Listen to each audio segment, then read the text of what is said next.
Hi guys! Welcome back to my channel. At ayun, long time no see. At ngayon ako mag-update sa aking channel. Ayan, shout out muna sa mga Jella fans dyan.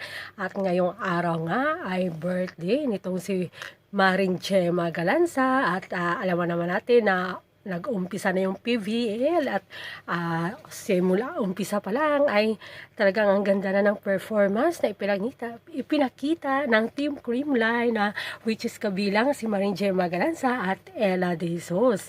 At yun, focus muna tayo sa kay Gemma at Ella at yung ngayong araw nga ay may message itong si Ella De Jesus para sa birthday ng kanyang love na si Maring Gemma Galanza.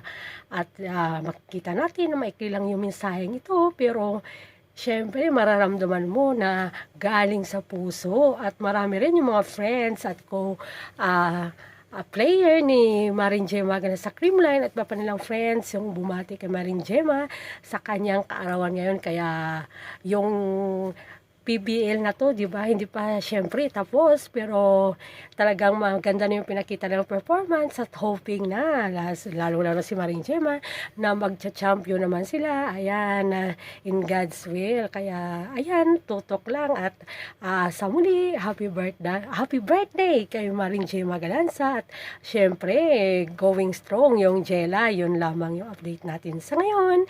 Thank you for watching. Keep safe. Bye!